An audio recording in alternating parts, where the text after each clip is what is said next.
This video is brought to you by Global Men's Wellness, your 24/7 AI health expert. No copays, waiting rooms, or awkward conversations. Just real answers whenever you need them. Visit globalmenswellness.com to try it free and get your own on-demand concierge-level wellness expert today. All right, welcome everyone to the 21st Century Man podcast, where we take these deep dives into this incredible book that we've been exploring, The 21st Century Man. And today we are really getting into, I think, a topic that's on everyone's mind. A popular one. Yeah, and it's chapter 88, How to Please a Woman, which, I mean, come on, who doesn't want to know more about that, right? Look, it's the core. It is. It really is. And, if you've been following along, we've been going chapter by chapter, really trying to unpack the wisdom that's in this book. And this chapter is penned by Susan Bratton, who's like a leading voice in intimacy and relationships and all that good stuff. Yeah, she's incredible. She's been doing this for decades. Yeah. Yeah, so we're really, we're in good hands here. And, the mission of this deep dive, I would say, is to give you, the listener, some really actionable skills and insights to really take your intimacy to the next level. And I'm not talking about, just the basics here. We're going really deep. Yeah, going beyond the common knowledge and getting into some really interesting and specific techniques and concepts. Absolutely. And one of the things that Bratton really emphasizes right off the bat is that being a great lover, it's not just something you're like born with, you know? It's not this magical talent. Right. It's actually a skill, a learned skill, and anyone can learn it. Yeah, and she breaks it down. I love how she talks about having these soft skills and hard skills, which we can definitely get into as we dive deeper into the chapter. Yeah, we're going to unpack all that. But the idea here, the ultimate goal, is for you to become like the legendary lover that every woman raves about, right? I mean, who doesn't want that? Right. The guy that, women are telling their friends about. That's the goal. Exactly. And to be able to help the women in your life experience, like, legendary levels of pleasure, like, really intense orgasms, multiple orgasms, even if they've never experienced that before. That's what we're talking about here. Yeah, opening up possibilities that maybe they didn't even know existed. And what's so cool about this chapter is Bratton, she actually outlines 15 different kinds of orgasms that a woman can experience. 15! Wow. Yeah, it's really fascinating. Right. From the, the clitoral G-spot, those are the more common ones, right? But she talks about breastgasms and even orgasms through intercourse, which a lot of women don't even think is possible. So we're going to unpack all that, all those possibilities today. But first, she kind of lays the foundation with this concept of, the golden rule versus the platinum rule. Have you heard of that before? Yeah, the platinum rule. It's a good one. It takes it a step further. Yeah. So the golden rule, everyone knows, right? Treat others the way you want to be treated. Sounds great, right? Yeah, in theory. In theory. But when it comes to the bedroom, Bratton says, hold on a second. There's a better way. And that's where the platinum rule comes in, which is treat her the way she wants to be treated. Yeah, not the way you want to be treated. Because, men and women are different. Shocking, I know. Yeah, and she attributes a lot of that to the difference in hormones, right? So, like, for men, testosterone is the dominant hormone, whereas for women, it's estrogen. And that really affects how we experience pleasure, how we seek pleasure, all of that. Yeah, it creates different desires, different needs, different ways of getting turned on, Yeah. It's all different. And the platinum rule really acknowledges that. Right. And so once you understand these differences, you can really start to connect with the woman in your life on a much deeper level, both physically and emotionally. And that's when the real magic happens. That's when you can unlock this incredible potential for pleasure. Yeah, and she uses this great phrase. She talks about unlocking a treasure trove of unbridled pleasure. And I think that really captures it, Yes, because there's so much potential there, but we have to understand these differences first. Yeah, absolutely. And so then she goes into some generalizations about, how men and women approach sex differently. And this is where it gets really interesting, because I think a lot of guys, we tend to think we're pretty good in bed, right? We have this confidence, or maybe even overconfidence. A little bit of, maybe a little bit of delusion sometimes. Yeah, right. And she even addresses the listener directly. She's like, you might be listening to this thinking, yeah, I've got this all figured out. Right, I'm good. Right, I'm good. But she's like, hold on a second. Let's really examine this. Yeah, let's get real. Yeah, let's get real. And, she points out that overconfidence often stems from testosterone. It's that that drive, that certainty that we have as men. But it can also be a blind spot. It can prevent us from really seeing what our partners need and desire. Yeah. And on the flip side, she talks about how estrogen dominance in women can actually make it harder for them to relax into pleasure. Oh, interesting. Okay, so for us, it might be like, boom, we're turned on, right? But for women, there's often this mental component that has to happen first. This feeling of safety, security, relaxation. Exactly. They need to feel safe. They need to feel comfortable. They need to feel connected before they can really let go and experience pleasure fully. And that makes so much sense because, if you think about it from an evolutionary perspective, women are the ones who bear children, right? Yes. So there's this inherent vulnerability there. And so it makes sense that they would need to feel a deeper sense of connection and trust before they can fully open up. Yeah, and she talks about, how unfortunately women often have experiences with men who haven't treated them well. And so there can be this fear, this apprehension, and it's up to us as men to really create that safe space for them, to really show them that we're different, that we're trustworthy, that we're there to pleasure them, not just ourselves. Yeah. Yeah, and that's such an important point. It's not just about the physical act, it's about the emotional connection. And speaking of differences, she also talks about this difference in timing.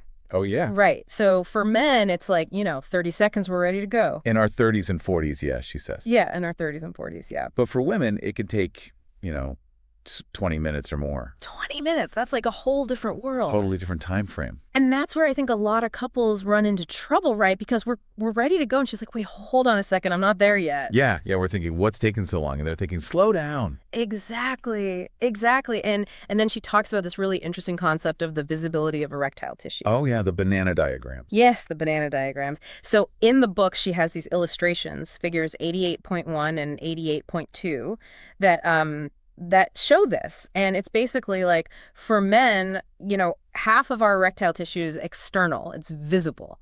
So it's very clear when we're aroused. Right, we have the big obvious sign. Exactly. But for women, it's only about 5% that's visible. So it's much harder for us to gauge their level of arousal. Yeah, it's not as obvious. Right. And so we might mistakenly assume that they're ready when they're not. And that can lead to all sorts of problems. Yeah, and that's a big reason why she emphasizes slowing down, taking your time, really paying attention to her cues. Right. And then the last kind of general difference that she talks about is this need for emotional connection before physical connection, which, again, from an evolutionary perspective, makes total sense. Yeah. For a woman, sex is not just a physical act. It's an emotional act as well. Right. It's a much deeper thing. Right. And so before she can really let go and enjoy herself, she needs to feel that connection with you. She needs to feel safe. She needs to feel loved. She needs to feel desired. Exactly. And that's something that, we as men, we need to be aware of, and we need to be intentional about creating that connection. Yeah, absolutely. And so then she gets into these more specific skills, and like we said, she breaks them down into soft skills and hard skills. And the first kind of overarching principle that she talks about, which applies to both, is slowing down. Yes, slow down. It's so important. Right. And it seems counterintuitive, right? Because we're all about like instant gratification these days. We want everything fast. Right. We want it now. We want it now. But when it comes to sex, she's like, no, you got to slow down. And she actually cites research that says like men are ready for sex about 19 minutes before women are. 19 minutes. That's a huge difference. It's a huge difference. And so if we're not slowing down, if we're not taking our time, we're basically setting ourselves up for failure. Yeah, we're rushing the process and we're not giving her the time she needs to really get into it. Exactly. And she also points out that slowing down can actually help with things like premature ejaculation, which is something that a lot of men struggle with. Yeah, takes the pressure off. When you're not rushing, you can relax more, you can be more present, and that can really help with stamina. Right. And she talks about this concept of getting present, which is not just about being physically there, but being emotionally present as well. Mm-hmm. Really paying attention to your partner, tuning into her cues, her responses. Because women can sense when you're not fully there. Yeah, they can tell if you're just going through the motions or if you're really present with them in that moment. Right. And when you're both present, when you're both relaxed, that's when the magic really starts to happen. That's when she can really let go and experience those deeper levels of pleasure. And that's when you can experience them too. Yeah. Because, when you're present, you're more in tune with your own body, Mhm. your own sensations. It's more pleasurable for everyone involved. Yeah, absolutely. And so then she gets into this really interesting section about overstimulation. And specifically, she talks about how overstimulating the clitoris, especially the tip, can actually be detrimental. Yeah, that's a common mistake that a lot of guys make. They think more is better, but it's not always the case. Right. Because what can happen is, if you're stimulating it too much too soon, it can become oversensitive, and then she doesn't want you to touch it anymore. Exactly. It's like, if you listen to music that's too loud, it hurts your ears. It's the same thing with the clitoris. You got to be gentle. You got to be gradual. Right, right. And so then she goes into this really helpful anatomy lesson, and she has these amazing diagrams in the book, figures 88.3 and 88.4, that show all the different parts of the vulva. Yeah, it's really helpful to visualize it. Yeah, because I think a lot of guys, we're not really familiar with all the different parts. We know the clitoris, we know the vagina, but there's so much more there. Yeah, there's the clitoral glands, which is the tip, the part that you can see. But then there's also the crura, which are the legs of the clitoris. They extend internally. Oh, wow. Okay, so it's like an iceberg. There's this whole structure underneath. Exactly. And then there's the urethral sponge, which is often called the G-spot, although she actually clarifies it. It's not really a spot. It's more of a sponge, a network of tissue. Okay, interesting. So the G-spot is not really a spot. Not a specific spot, no. And then there's the perineal sponge, which is between the vagina and the rectum. Okay, wow. I'm learning so much. Yeah, it's amazing, right? And all of this tissue, it's all erectile tissue, which means it responds to touch. It swells with blood. Okay, so it's not just about the clitoris. It's about all of these different areas. Exactly. And she emphasizes that all of this tissue responds best to touch that is slow, gentle, and mindful. That's how you really create those deep, pleasurable sensations. Right, right. And so then she gets into this really interesting discussion about vaginal lubrication. And she points out that it actually comes from blood plasma seeping through the vaginal walls. Yeah, which is why it's so important to be well hydrated. Because if you're dehydrated, you're not going to have as much lubrication. Oh, wow. Okay. So drinking water can actually improve your sex life? It definitely can. That's good to know. Yeah. And it also highlights the importance of getting the blood flowing to the area. So starting with full body touch, massage, things like that, that can really help get the lubrication going. Okay. Okay. So starting slow, full body touch, hydration. Got it. Yep. And then she introduces this technique that she calls sensual genital massage. She says it's the single most powerful foreplay technique. Okay. I'm intrigued. Tell me more. So it's basically about massaging her entire vulva, not just the clitoris, but all of the different areas that we just talked about. Okay. And as you're doing that, you're verbally describing what you're doing, what you're feeling, what you're noticing. Oh, interesting. So you're engaging her mind as well as her body. Exactly. Yeah. And that creates this really powerful connection. And she talks about how, the more you do this, the more her brain will start to associate those areas with pleasure. And that can lead to more intense orgasms. Wow. Okay. So it's like you're rewiring her brain for pleasure. In a way, yes. And it's also just really intimate and sensual to have someone paying that much attention to you, really exploring your body, really appreciating you. Yeah. Yeah. And she even gives some specific examples of the kind of language to use, right? Yeah, she says things like, I'm gently rubbing your mons, or I'm exploring the folds of your outer labia, things like that. Just really descriptive language that helps her to connect with the sensations. Okay, that's really helpful. I think a lot of guys, we don't really know what to say in those moments. We're just kind of like focused on the physical sensations. Yeah, but the words can be just as powerful. Right, right. Okay, so we've talked about slowing down. We've talked about genital massage. What other soft skills does she recommend? Well, she talks a lot about seduction. Okay, yeah. That's a big one. And she defines seduction as basically moving her towards pleasure. Okay, I like that. It's not about like tricks or manipulation. It's about creating an experience that's pleasurable for her. Exactly. And she says that as men, we often have this fear of rejection when it comes to initiating sex. Oh, yeah. That's a big one. And so we might wait for her to initiate, or we might be too hesitant, too unsure. But she says that's a mistake because women often give very subtle signals of readiness. Okay, so we got to be more attuned to those signals. Yeah, and we also have to be willing to make the first move. And she says that instead of making these big, overwhelming offers like, do you want to have sex? we should make smaller, more gradual offers. Okay, so what does that look like in practice? So instead of saying, do you want to have sex? Yeah. You might say something like, would you like a massage? Or can I give you a foot rub? Okay, so it's about starting small, creating a relaxing, sensual atmosphere. Exactly. And then, as she responds positively to those smaller offers, you can gradually escalate things. Okay, that makes sense. And she also talks about this concept of the 5-day desire window. Yes, the 5-day desire window. This is really interesting. Tell me more. So basically, she says that a woman's body is naturally more primed for sex during ovulation. Okay, so that's like the middle of her cycle. Right. And she gives specific instructions on how to calculate this window. Yeah. You count 9 days after the start of her period, and then the following 5 days are her most lustful days. Okay, so if her period starts on the 1st of the month, her desire window would be like days 9 through 14. Exactly. Okay, that's really helpful to know. So it's like we can actually plan for intimacy based on her natural cycle. Yeah, and she says that during this window, you should plan sexy dates, build anticipation, really create that romantic, sensual atmosphere. Okay, I like that. So it's about being intentional, being proactive. Exactly. And even if it's not during her desire window, you can still use those small offers, those gradual steps to build arousal. It just might take a little bit longer. Right, right. And she emphasizes that any pleasurable touch, even if it's not overtly sexual, can be a form of foreplay.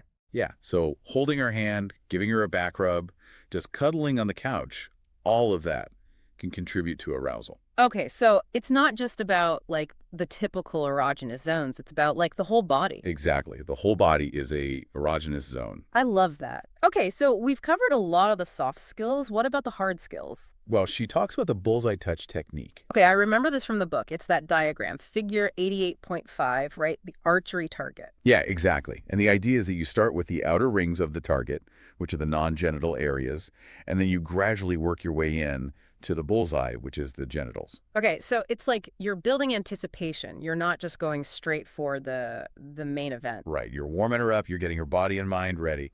Okay, so what are some examples of outer ring touch? So she talks about things like massaging her shoulders, stroking her hair, kissing her neck, caressing her arms and legs, just really sensual, gentle touch that gets her whole body feeling good. Okay, yeah, I can see how that would be really effective. It's about creating this whole body experience. Exactly. And then, as she starts to get more aroused, you can start to move your touch closer to the genitals. But again, she emphasizes starting slow, starting gentle. Okay, so starting with the mons, the outer labia, and then gradually working your way in. Exactly. And she also recommends using a good quality organic oil, like avocado oil or sweet almond oil. Okay, yeah, that makes sense. It makes the touch more slippery, more sensual. Yeah, and it also helps to keep the skin hydrated. Right, right. And then she stresses the importance of communication, right? Yeah. Paying attention to her cues, asking her what feels good, what she likes. Yes, communication is key because every woman is different. Everybody is different. What feels good to one woman might not feel good to another. Right, right. So it's about being present, being attuned to her responses. Exactly. And she says that the more you practice this, the more you'll learn what she likes, what turns her on. And that's when you can really become that legendary lover that we were talking about. I love that. Okay, so we've covered a lot of ground here. We've talked about the soft skills, the hard skills, slowing down, getting present, all of that. What are some of the key takeaways that you want listeners to walk away with? Well, I think the biggest takeaway is that great sex is a skill. It's not something you're born with. It's something you learn. And anyone can learn it. Yeah, that's so empowering. It is. And the other big takeaway is that it's not just about the physical act. It's about the emotional connection, the communication, the intimacy. Right. It's about creating an experience that's pleasurable for both of you. Exactly. And when you do that, when you really put in the effort to learn and grow, you can have a truly amazing sex life. Well said. And this chapter really gives you the tools to do that. It's an incredible resource. It is. And if you're looking for even more information, I highly recommend checking out Susan Bratton's website and her other resources. Absolutely. All right. Well, that was a fantastic deep dive into Chapter 88 of The 21st Century Man. We hope you learned a lot and that you're feeling inspired to take your intimacy to the next level. Thanks for joining us. And be sure to join us next time as we dive into Chapter 89, Testosterone in Men, a review. It's going to be a fascinating discussion. Until then, keep practicing those skills and keep exploring the possibilities. Take care. Take control of your health anytime, anywhere. Visit globalmenswellness.com and start your free trial today.